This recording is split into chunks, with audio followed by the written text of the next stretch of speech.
welcome to this morning. My name is Carla, and I run Dum Dum Die, an all-female, all-awesome D&D 5th edition homebrew podcast and Twitch stream. And today, as part of Comic-Con Africa, we are discussing Homebrew 101. Welcome everyone from chat. I see people are asking, so who are the panelists? We're going to introduce them now. Thanks for coming by because of the notifications. The one with Felix, Dingo Doodles, and Puffin Forest is this evening at 8 p.m. South African Standard Time. But in between that, you can see some other amazing panelists from all around the world. And let them introduce themselves. Starting with Beth. So I'm Beth. I'm mainly a LARP writer.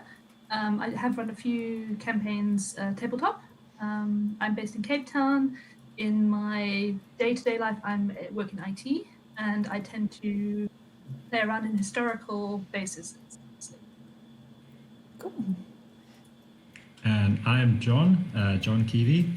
In my day-to-day life, I am a professional writer. I write for stage, I write for computer games, and I write prose as well. And I play D&D, I Dungeon Master. It's awesome and a lot of fun, and I'm just going to enjoy my own homebrew tea for now. Hi, I'm Dominic Kotze. I'm from Bloemfontein, and I don't think I've got such a big resume as the other two. Basically just run a whole lot of D&D in Central South Africa, and I try and just get as many tables as I can. Awesome. So we thought we'd start the chat with what is a homebrew. So defining what we see homebrew as and how we build and how we're going to frame today's conversation. But please do, if you have any questions, drop them in chat. We will try and get to all of them. If we can't get to all of them, I'll roll them over into the Ask Our GMs panels. It will be with some different GMs, but that's a pretty cool way to see lots of different opinions and different ways of playing and different styles. Remember, you can also check out the archives on our Twitch channel, and then eventually it'll come up on the podcast as well. So, define homebrew. Beth. That's going to be a fun one. It's not actually a term I'm that familiar with, but I suppose maybe it's. Do we mind if we start with John and then I'll go second? Sure. Sorry. No worries. You're going to hold your action. Cool. Okay, so homebrew is basically taking whatever system you want and building the world, your own world, and use the system. That's one part of it, but homebrew can also refer to as adjusting the system itself. So there's kind of two sides of homebrew. There's homebrewing law and world, and then there's homebrewing rules. And I think both of them are quite interesting and see how they relate to each other. I just have a question, and I find when I homebrew, I generally look at it from the homebrewing the world and the law, but sometimes that leads you to adjusting some rules or adjusting a mechanic to fit your law, your world. So generally, I find that a little bit of the one creeps into the other. Definitely related to each other. Yeah. I'm guessing I'm next then. Defining homebrew, I think from my school of thought is that it's exactly what you guys have said thus far. I tend to gravitate towards pre-written content, so I tend to be the brewed content, not the homebrewed content. It's what I tend to lean in a lot. And homebrew is, just as you guys have said, whenever there's a rule you don't like, you change that, or if you create a scene or a setting or a series of characters that didn't exist. Basically just adding to the system from your own side. It's kind of inescapable. Kind of adjusting your setting and environment to your players, and if there's something that that doesn't mesh with them, or they have a different view of how things would work, in bringing that into the game rather than having a predetermined going, this is how it is and that's how it's always going to be. It's adapting to that environment. So and that's what's cool and about having different people, because I never play in adventure parts or pre-made pre-made campaigns because I'm just like, I don't know the lore well enough, and someone's going to be like, that's not how Faerun works, and I'm like, I don't know. So I play in Homebrew, but it's cool to see that you can use it regardless of if you're playing in a world that you've made from scratch, or if you're playing in a system and you're adjusting that, or if you're playing in an adventure path and adjusting it as you go along to adapt with your players and their actions. There is a question from Toddzilla. I feel like Todzilla's being a little bit spicy for their friend, because they're like, sorry, I lost it. How would you homebrew ship cannons? Because my friend doesn't know how to actually make it. I think that's a bit of a mechanical question, so I'm going to leave that to chat. I know Gary is very good at that, so Gary can assist you. But I see you, Toddzilla. I see you.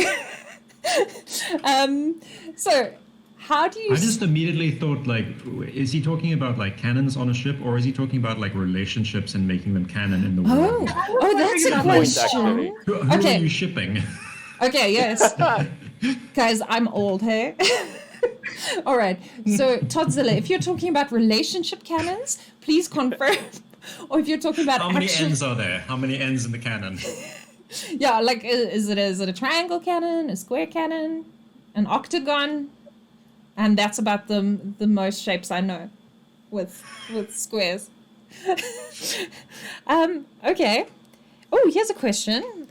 How would you... Todzilla's like, I mean cannons like pew-pew. Oh. Okay, so I'm going to leave that in for the chat to assist. But generally, if you're looking to build something and you're struggling to build it, guys, Reddit. Reddit is the business. Just search Reddit for, and so I promise you someone's built it. And then you can just adjust it. Yeah, this is kind of like the heart of like what homebrew is that there is something that I want and it's not in there. I'm not finding it in there. And how do we go about then putting it in there, putting it in our games, like whatever it is you want, ship cannons or relationships, whatever it is, how to play it and how to adjust it. That's the heart of homebrew. Yeah. Okay, so we've got some questions flying fast and furious. That's awesome. So, Tiak, sorry if I said it wrong. How would you suggest homebrewing when you're DMing D&D for the first time? They've GM'd 2 other systems, and one is Dread. So I think basically this is a question of where do you start, I guess. So where do you start when building a world? And then Tiak, let us know if you also are looking more for how do you homebrew mechanics, or are you looking at how do you homebrew lore? But let's start with lore. I suppose in terms of lore, it's, it's where are you setting it? Are you setting your D&D campaign in, are you going off into a forest environment, a castle? Like, what is your setting? Because that kind of is the starting place of where your mechanics are going to be. Is it going to be more of a political campaign? Is there going to be lots of sneaking around? And then that kind of defines what mechanics you're going to be bringing in and where you need to be sort of doing a little bit of research or trying to invent things. Because you basically need some kind of parameters going in, sort of, that you can add on to. You don't need to figure out everything at the start. You can just have like a rough frame and then you add on to that. But it's a good idea to have a rough frame to be able to add on. Otherwise, it's very hard, like 6 seasons or whatever so later to be able to go, that one thing right at the beginning, like it didn't really work, but now we're going this way. Yeah. Okay. So. I feel we get back on field to pass on. Oh yes, yeah. We need like little like direction, like okay, Yeah. up, left, to you. It's also supposed to be organic, guys. Like they weren't supposed to know we rolled for initiative before this. Sorry, they might have caught on that we were always going in the same order, though. Anyway, Yeah, just magically. just magically, that's how it just happened. When you start out, the question is why do you want to homebrew? What's your motivation for doing that? Because that's going to define your whole approach. I think a lot of people want to homebrew because they've already built a world in their imagination, something that they've been playing with for a while, maybe short stories they've been writing, or maybe just a fascinating idea that they had. Or maybe it's that they want to kind of patchwork a couple of things that they fell in love with. Like they love westerns, but they want to do the Curse of Strahd, with vampires and gun and six shooters, and they want to figure out how to do that. So the first port of call is, why do you want to homebrew?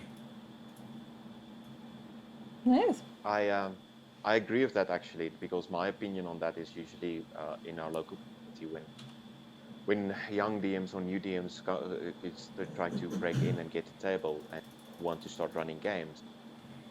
If you know the system well, if whatever system it is, if you know it well, go nuts, homebrew, because then you've already got experience in the system and you've already got experience DMing. But if it's your first time DMing, make your own life easier. Just pick up a prefabricated adventure and run that stuff first.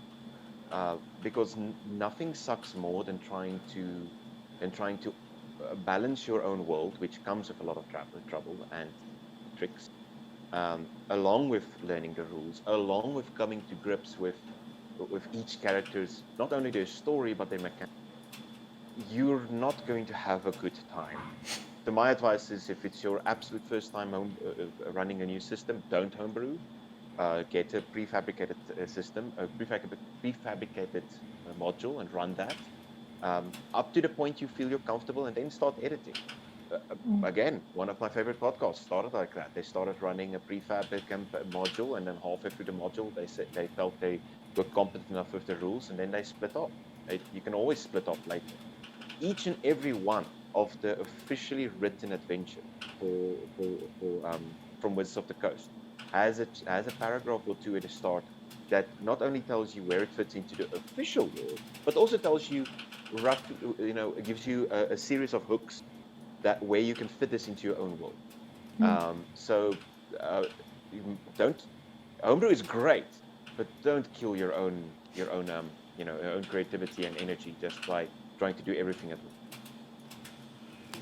Yeah, absolutely. And I mean, it's for any system. Most of them have at least one adventure example that you can run and play and test.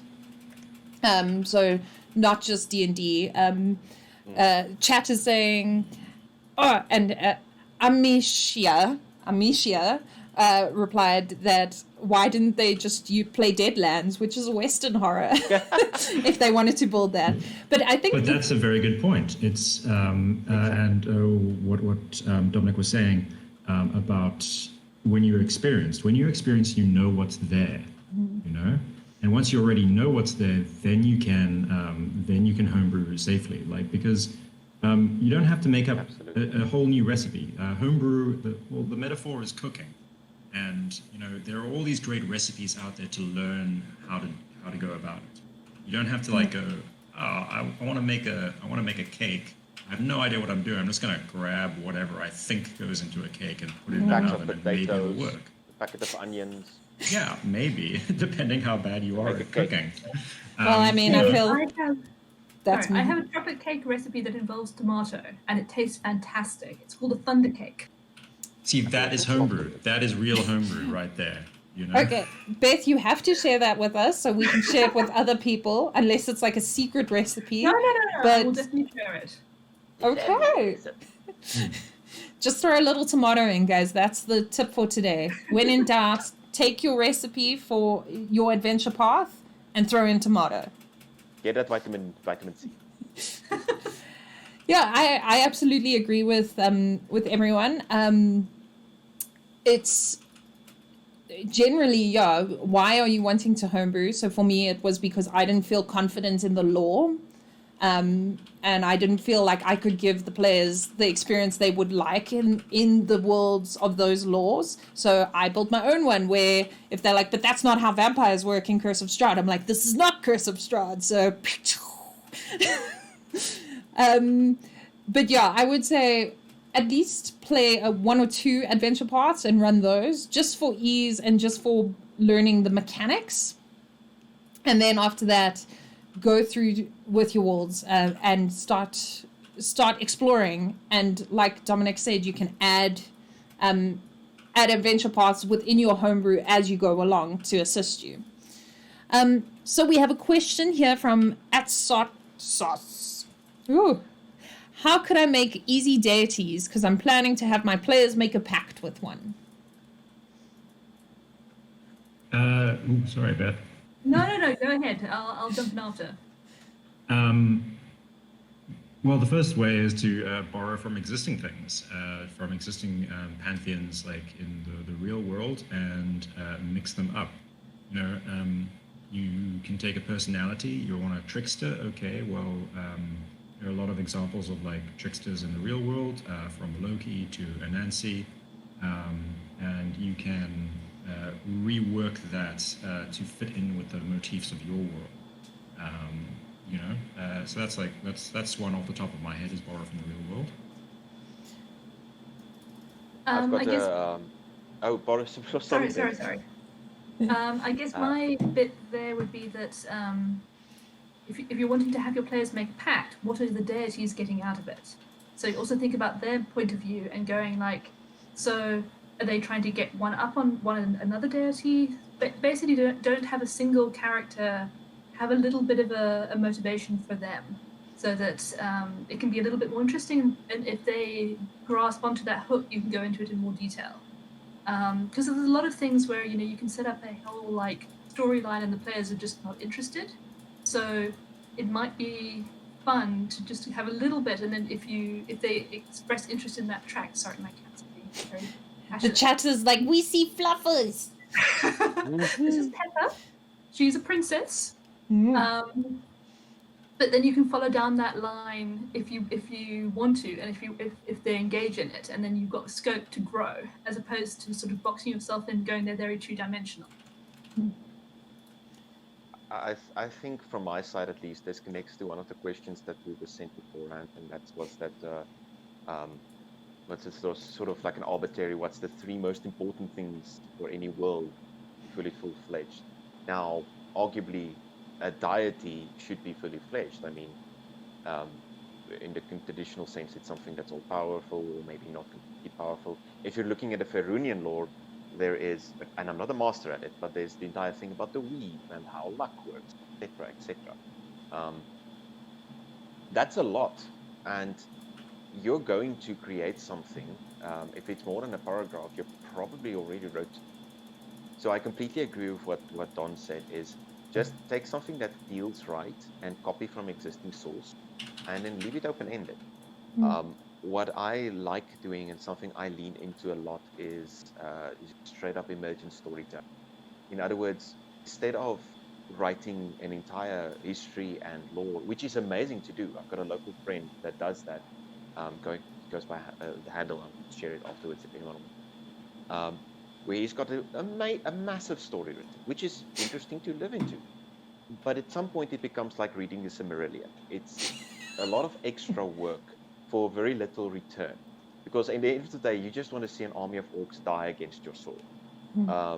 So what I mean by emergent storytelling is that create a god, make him just have a rough idea what his powers are, and then change them when they stop working for you. But never share this to the player. Keep that private.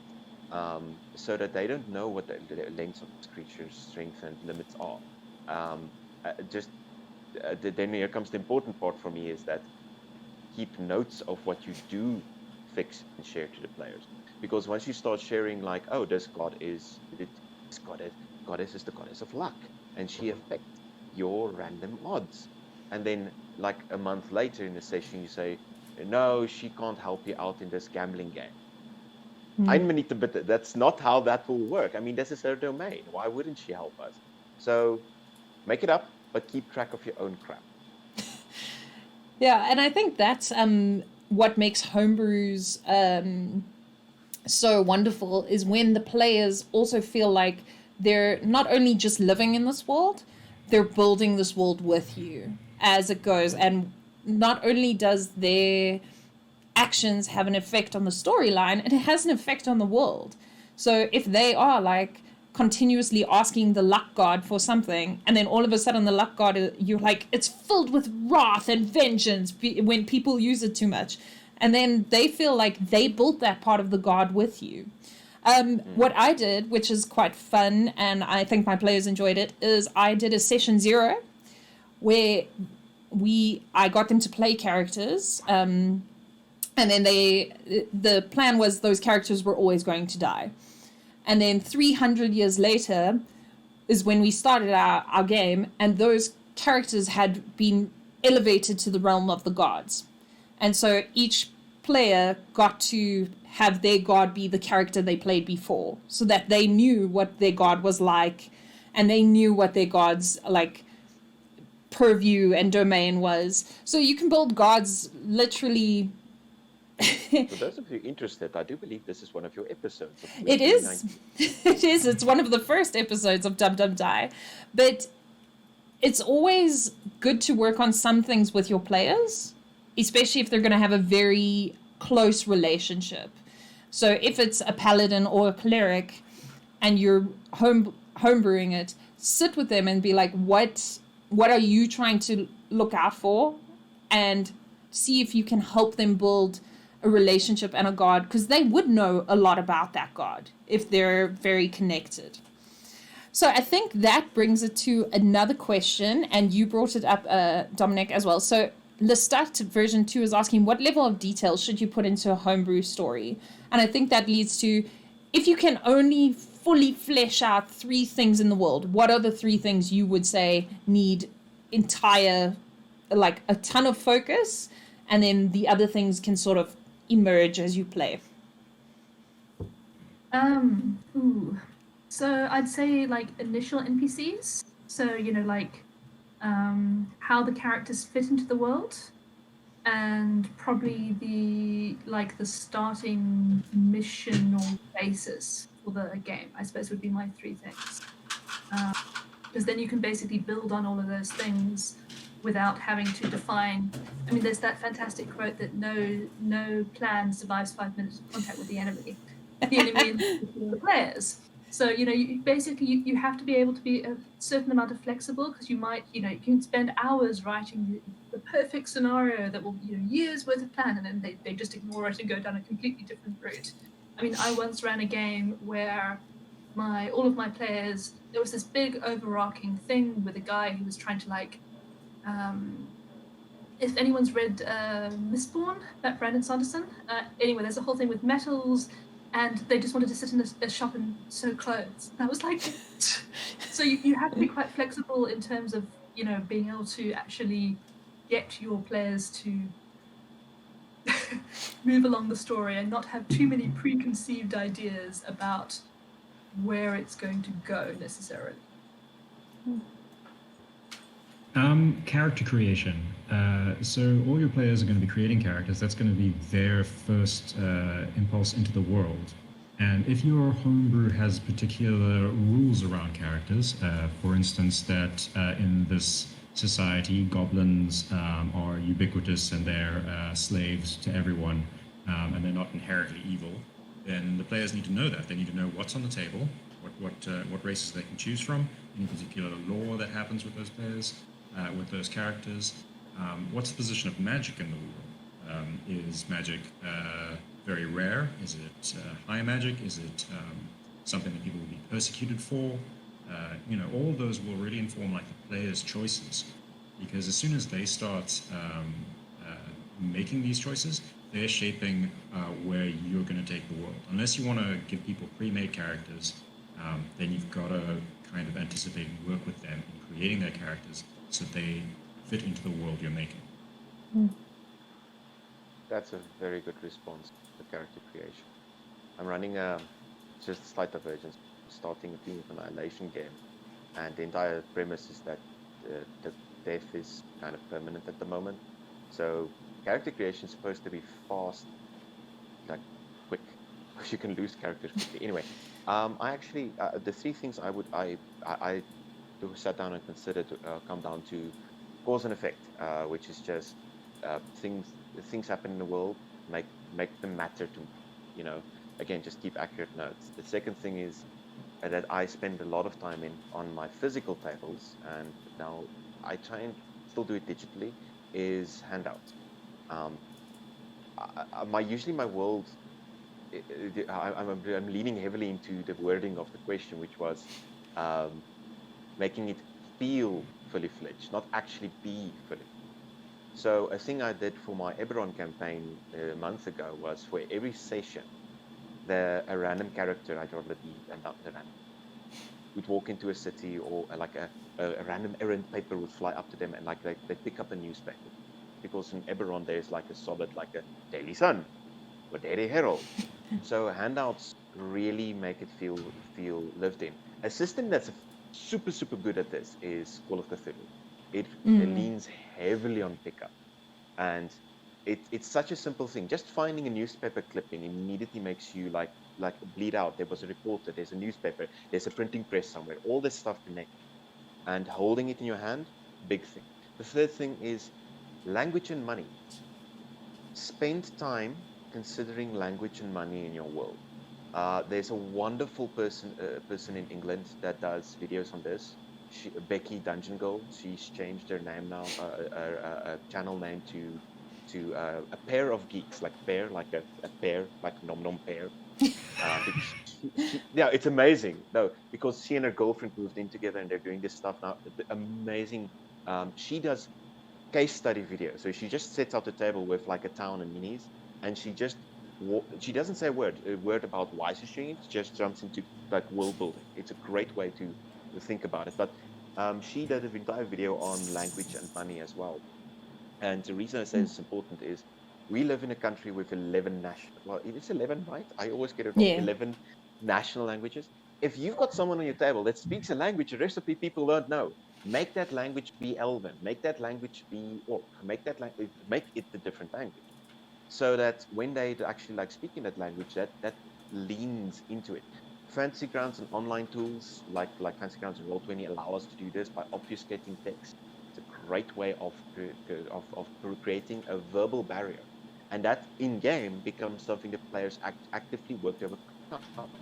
Ever since I introduced that in my world, players actively spend time looking to learn languages as a character, and that opens up the entire door. Money is also important. Just a quick mention on that is that you have to go sit down and determine, at least to some extent, to what level money will matter. If it matters at all, that means just defining how much a piece of bread is worth immediately tells you what the poverty line is. It tells you so much, and then you just lean into what your players assume from that. So yeah, I agree with all of those. I would just add, and I think Beth hinted at it, is as long as you have some of the big things worked out, so like what is magic like, what is religion like, do you have those in your setting, like also what genre is it, or what time period is it? So are there mechanics? Are there steam engines? Is there nothing? Are you post-apocalyptic? But as long as you've got those top line things fledged out to a degree, you can just build as you go. So they're in town A, and the quest is probably going to take them to town B. So you just need to fledge out what's happening in town A, town B, and the surrounds, because when you say to players, you should probably go to town B, they're going to be like, nah, I'm going to go to the field. I want to go see what's happening at the seaside. And you're like, guys, why are you like this? And then I would also recommend really looking at building what your villain is planning to do, especially if you're thinking of a wide-ranging campaign, is what is your villain planning to do, because that affects the world, because every character and villain is a byproduct of the world. So, are they trying to bring back an old god? Then that gives you lore for an old god. Are they trying to fight climate change? And those kinds of things. What are the other characters trying to do? Because everyone's a product of the environment. There is now a question. What would you say is the best way to go about from concept and working backwards to homebrew. So like an example, my players are about to meet the quest hinting NPC in the form of a metal singing barbarian. Nice. How would you work backwards from that? So, you said how I must say your name. Amisha says, so basically they've got this idea. They want them to meet a metal singing barbarian. How do you work backwards from that? I suppose, why is the metal singing barbarian? Why are they there? What knowledge do they have? What reasons do they have to interact with the party? Are they trying to get something? What are their motivations? Basically, everyone is the hero of their own story. So even though... sorry, I'm going on a tangent. I was thinking about villains. Even though someone might be a villain of your story, they're the hero of their own. So, like, figuring out why they want to tell them. Sorry, I'm rambling a little bit now. But basically, what's in it for them? People don't just give information for free most of the time. They might be trying to get them to do. They might have a motivation to ask them to go somewhere and do something for them in exchange for it. I mean, that's the classic trope from every computer game ever. Go get my onions from over here, and then I'll tell you where this other thing is to go and do this thing. So you can use that a lot. It very much depends on, is this going to be a recurring NPC? Are they a once-off? Do they have more knowledge than they're saying? There's numerous ways depending on the personalities of the players and the NPCs and the situation. Sorry, that ended up being very generic. No, I think it was good because, and that's sometimes the problem with some games, when there wasn't, and what makes things feel fully fledged is when someone isn't just like, do this for me because I need you to do it so we can move forward in the story. Okay, so a metal singing barbarian. Either he's singing metal or he's made of metal. Ooh. Okay. If he's made of metal, then I would steal things. I would steal effects and stuff from Golem stat block or Warforged stat blocks, things like that, to figure out how to put this barbarian mechanically in the game. Then I decide do I want rage? Maybe I don't want reckless attack. So you can kind of mix and match some stat blocks things in there to kind of build the barbarian from that side. Maybe you want to steal a couple of odd stuff, Thunder Wave for that metal effect, just hits the guitar and blast of sound. I'm just going at this very from a mechanical point of view, how I would put them together, because I think in terms of a lore point of view, that can also fit together. Maybe this is an animated stone barbarian. Maybe he's a rock genasi. In terms of, sorry, I'm still thinking of the metal when you probably just mean Scream. Maybe some Banshee effects, something like that. You can steal stat blocks quite easily.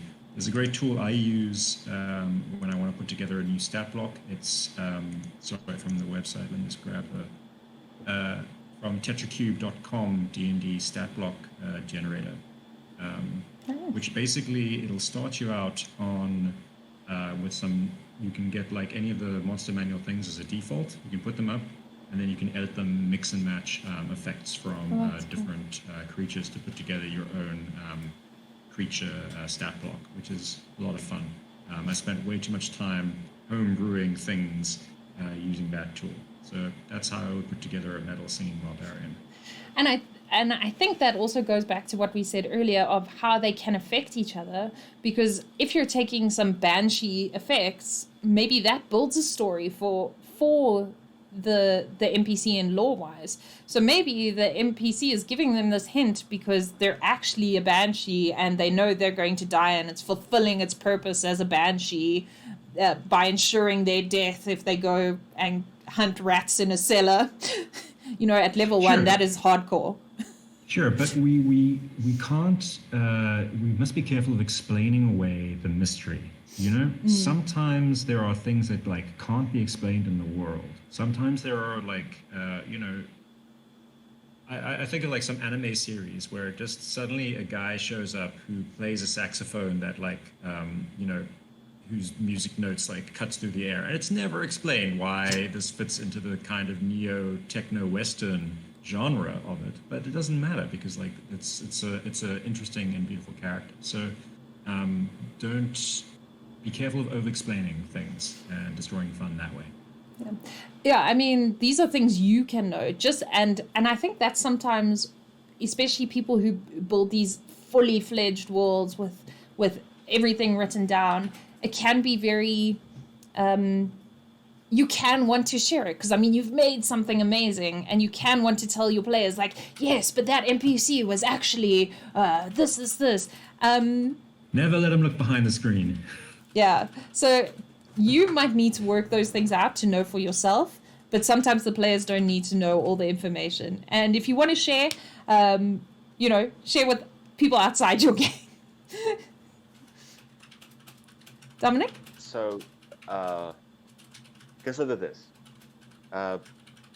The clouds part, and we see a small island in the middle of the ocean, and there's just a bunch of structures, and we see some smoke fires. It zooms in, and we fly past. We see crowds gathered around what seem to be Bastion. The sounds of battle cross over the air, and as you come closer, you see that there is actually a mixture of a goblinoid host, all of them with weapons in air. As you get closer, you see torches everywhere, and everyone's moving in unison in a direction. When you get closer, you hear the low drums sounding away, and as the scene sort of opens up and we move through the palisades, we see that the goblins and the hobgoblins and and maybe some orcs as well are like forming a bit of a mosh pit in front of the stage, where a high elf is ripping a solo, tight headband, like maybe a streak of color in the hair, and then we this elaborate scene, like we pass through the curtains at the back, and at the back we see this metal character. Was it an orc? No, but yeah, maybe he's got like a tag that says in badly written maybe dwarf says like roadie, and our party is there to help him with a quest. My point is that if you're saying he's metal and he's playing a guitar, he's connected to some sort of society that nurtured that. So I'd flesh that out, give the players that scene, and then go from there. I think that's a really great segue to a question here. So what are some of the best ways to develop unique feeling cultures for your world? So now you've just built from the one NPC that is this metal singing barbarian, an entire culture that has bred that, you know, he's probably not the only one who sings that. Is he like the chief? Is he the best one? So what are some of the best ways? I love Dan's Thunderwave idea for a rock-based campaign. I'm so going to use that. Yeah. So what are the best ways to develop unique cultures in your homebrew? Very strange. Basically pulling the thread and making it stranger. That's Add the tomato. And the tomato. Add the tomato. Adding the tomato in is definitely the way of adding strange. It's actually quite funny because I think Adriana, who's in another panel, she has a whole module series based around where music is the magic. So it's all about like battles of the bands, and so it's D&D campaigns based on music. And it's like one where music is banned. So, you know, like the teenagers have got like an underground music thing going, and they have to like send it secretly so they can't. So there's tons of ways that you can basically take a trope and engage it into your lore and world and just run with it. Obviously, popular culture is a great way to inspire that, but throwing a twist on it. So having, you know, basically orcs battling each other through music rather than through bloodshed. Maybe they were, you know, on the verge of dying out and they were expressing their pain through music. So now they're, you know, doing symbolic battles rather than, actual physical battles. So yeah, there's tons of ways that you can, basically throw that one thing into a whole unique world. It's basically continuing to pull the thread. So don't just stop when you're like, okay, they play metal music. Okay, but why? And then why do they do that? And then just keep unraveling the thread until you've got like a multicolored, amazing mush. Maybe they wanted to be a classical singer, but they couldn't actually hit the notes, so they ended up going into the rock because, it was what they could do, and they actually really want to be a jazz singer or something. People are hella weird. That's really what I can say about like creating culture is look around the real world and to draw inspiration from fiction, and then magnify it to the nth degree. There's a great Louis Borges story called The Lottery, where it's just a person talking about how their culture, everything is determined by lottery and chance. And he's saying, I've been imprisoned for like 10 years because I played my chance. I have been like the prince. I have been, I've been elevated to a god status. I have fallen low. I've done all these things because that everything is determined by lottery in that world. That's an example of just like, oh, chance exists, gambling exists. What if everything was determined by that? There was a small town somewhere in the Midwest of America where they elected a cat as mayor. Steal it, put it in there, just have any kind of like government systems that you can look around that are interesting and take them, putting in the world, dial it up, dial it down, invert it to figure out something interesting and unique to you. Always be respectful of where you're borrowing from. Goes without saying, or should go without saying.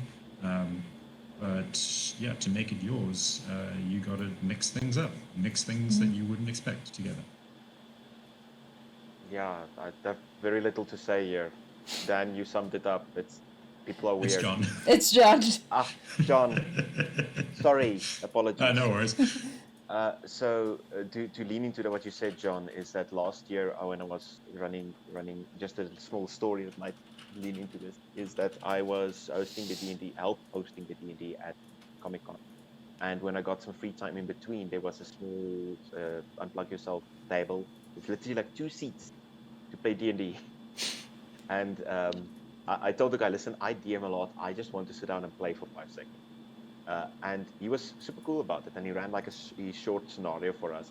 And my partner in crime was like a teenager. I think like borderline preteen, like 12 to 13. And if none of you have had the wonderful pleasure of playing with with teenagers, they're so strange in D&D. They turn chaotic everything immediately. So yeah, no, it's people are weird. Yeah, put a teenage king into your story. Like there's precedent for that, Just imagine, your like dorky cousin who is, yeah, and put him in charge of the world. Also such kind of things. Sorry to interrupt. I actually had an ongoing arc with a character being played by a 10-year-old girl, and she was basically our random LARP dice, because, whatever she felt like going, that was what we did. Wow. Nice. That's a really good way to do a random in LARPing. That's awesome. Yes. Yeah, absolutely. I think so. Guy from How to Be a Great Game Master, or one of our friends, he actually has a discussion on how to build stories and how to build worlds. And he always says, he uses the phrase, add the banana. And I just thought of that. And he's like, build your story and then throw surprise in there. So add that tomato, add the banana, because that's what makes things rich, because people are weird. Absolutely. Truth is stranger than fiction. So to find a super well-functioning society, unless it's there's no fighting in Ba Sing Se, is probably not going to happen. So I hope that answers your question. We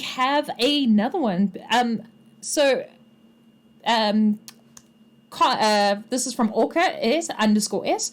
Carla mentioned thinking about what your villains are doing to know what to develop. How, over the course of a campaign, do you keep track of who does what to whom and what the impacts and repercussions are? I think this is also important for players. Wink. So it depends. Basically, you'll have, like in a normal campaign, you'll not just generally have one villain, or if you do, they'll have other people around them. So keeping track of it in terms of goals, really, like what they want to accomplish and what their plan is to get there. So, for instance, you could have someone who wants to take over the world. How are they going to do that? What is that influence on the actual players? You know, like, are they taking over one town at a time, and the players are seeing the effect of that? You know, maybe they can arrive from there. So, keep track of having stories develop.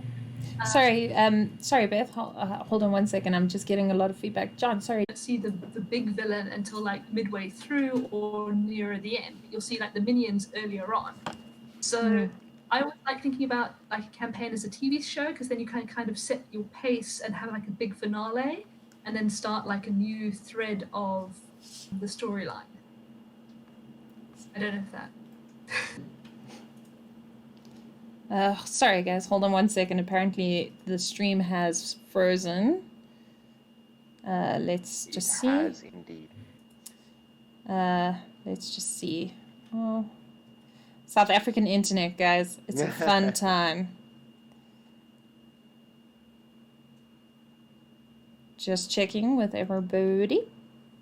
I was wondering, can I share my screen briefly to answer this question? Can you share? You can, if you can. I don't know if there's permissions. Yeah, if the permissions allow you, you absolutely can. I blame the sharks eating the internet cables. Okay. Nope, still frozen. What? But it says we're streaming from our side. Sorry, guys. Says... Yeah, my stream cut out here, yeah. As well. Outside, and then chat's still going, and the live Rusk break. Yeah. Rusk break. Rusk break. Make a rusk break. Sorry for getting your name wrong, John. No, don't worry. Are we back? You got one letter right. One best out of 3. 33%. I'll take it. So, okay, it looks like we're back. I think the viewers, shame, just need to refresh. Dominic, can you refresh quick? Mine is up, yes. Okay, cool. Jump. Yum, yum, yum, yum, yum, yum. Hum, yum, yum. Pear. Is it Yum, a yum, tomato yum. rusk? Welcome back, guys. Sorry, South African internet is a fun and wondrous thing. John, let's see if you can share your screen. Why did I take that moment to start eating? And a rusk is super dry as well. And you know what? Like, so often, like, I will, if I pick up a phone to call someone, I'll just put something in my mouth, like just eat an apple. Yes. Like, that's the worst time. Why would I do that? It's like that meme, that meme of man. So I knew the odds, but I'm just man, I'm bad at that. showing. Yeah, exactly. So I just wanted to show how I keep track of like all the factions in my game. Greg, and Mikhail, various people, don't look if you are watching. So I have all my PCs at the top, So, and then I have all the factions in the world there. So we can't see it yet, John. We've got a watch stream. Oh, I need to click it. Sorry, give me... No, there we go. We've got it. Okay, let me just click it. Sorry, mind the mouse. Technology. No worries. There we go. It's up. Okay. Good job. Yeah, so it's basically just on the cross, I've got all the PCs in the world. I play a Westmaster style campaign with a lot of people active in the world, and on the left-hand side is like all the factions around and a couple of individuals, and just keep kind of track in this form what their positions are.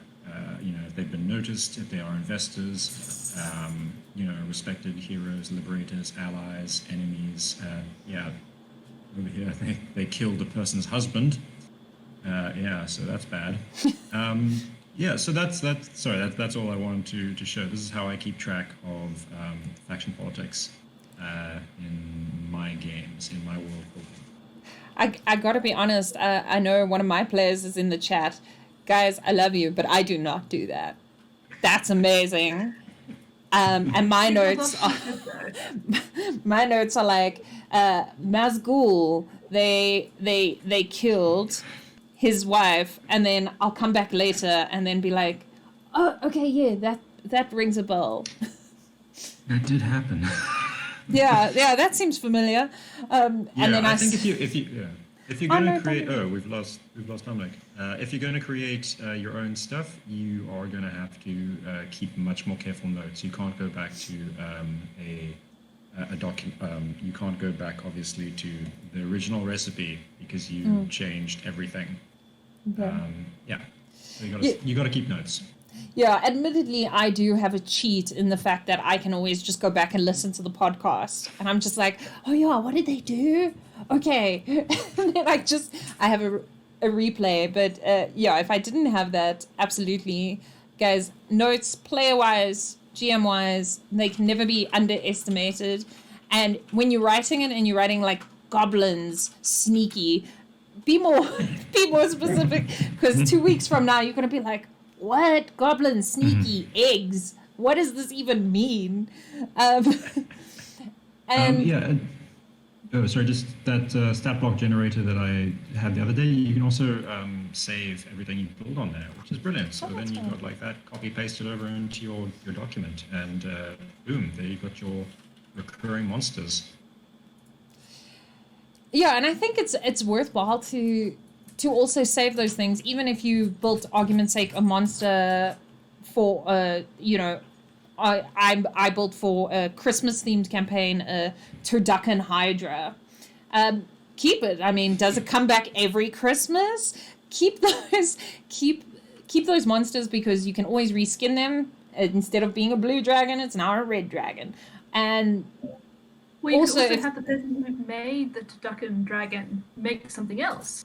Maybe they've, because it must have been created somehow. So maybe that's an overarching villain who actually created the original thing, so they can find their lair with the pieces of Turducken. And I think we should definitely talk more about reskinning. It's an essential part of like homebrew, is taking what exists and just flipping it around.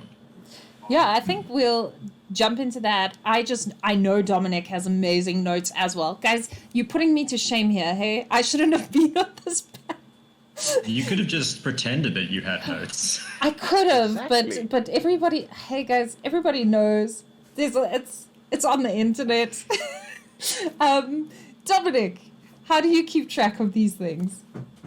Sorry for disconnecting there for a second. I was listening on the stream, luckily. I keep track with calendars and Evernote. That's how I keep track of my stuff. I'm trying to switch over to Google Docs, but currently Evernote is just my comfortable way of doing it. The reason being is it falls into that habit of it's on my computer, it's on my cell phone, it's available when I need it. So the moment I need to adjust things, I just quickly type a quick note. The other way I like to keep track of notes is through calendars in-game. Something I started, I wished I've done what I did earlier, but which I started doing last year, was I declare which calendar type, because there's different types you can use, especially for fantasy games, I'm using in my, in the campaign. And then I keep notes on by date, but in the world. And it's not something complex. It's just like today they stole the bag of holding. 27th of ever, they went into this X town. And that just allows me to then go back and extrapolate from that what happened. Like Facebook memories. It's just Yes, like, no, actually, on this day. Exactly like that. That's cool. Actually, that's a clever way of doing it. Create a Facebook for your campaign and just like make fake memories. Fake On this day memories. of the Real year. memories, fake world. Oh, I like that. Then you get a notification like, a year ago, you went down an orphanage. Do you want to share this? You're like, no, that is a shame. Which it should be. I love that. Real memories, fake world. That's awesome. There's actually there's two programs. There's a program that people might know of that's online that helps this a lot. I keep forgetting its name. It's I think Anvil, Forge and Anvil or something. Like World that. Anvil. I can't remember, but yeah, there's a website that's built to do this. It's basically you set up like a blog for your campaign, and it allows you to create people and tag them in it. That's pretty cool. I think it's World Anvil. That sounds correct, yeah. Yeah. And chat says also check out Legend Keeper. Oh, that sounds good. Yeah. Okay, so we're going to come to an end with the final question discussion around reskinning. Let's have because there's not necessarily, you don't always have to reinvent the wheel. Like we've said this whole time. Take a base recipe and zhuzh it. So Beth, reskinning. Let's see. So turning a trope on its head or a character concept. So let's see. You can do a whole thing with, say you've got a dragon that's got a horde and it's got kleptomania. Where has the horde come from?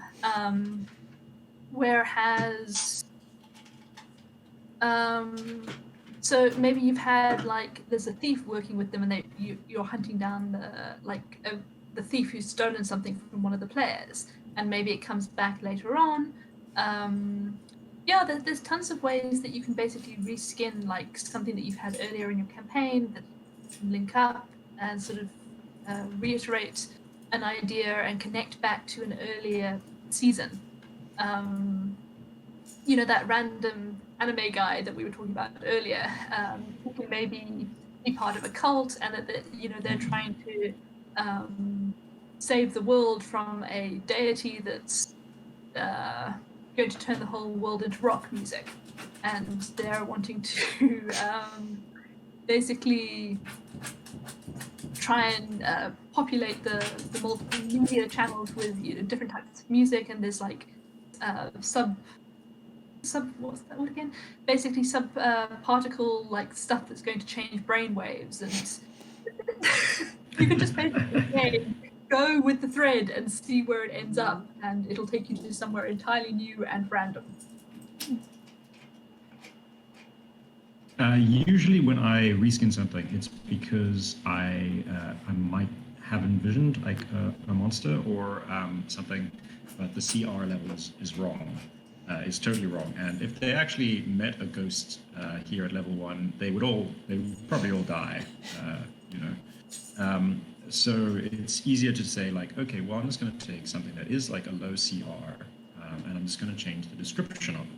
When it comes on the scene, I'm going to say instead of having the wolves come, I'm going to say the skittering insects with their dripping mandibles snap at the heels of the adventurers.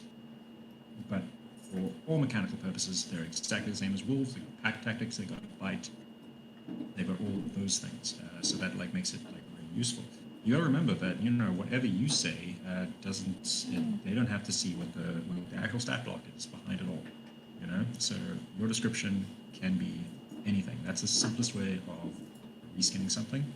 And usually I do it to bring down the CR of a monster when I want to have a spooky ghost.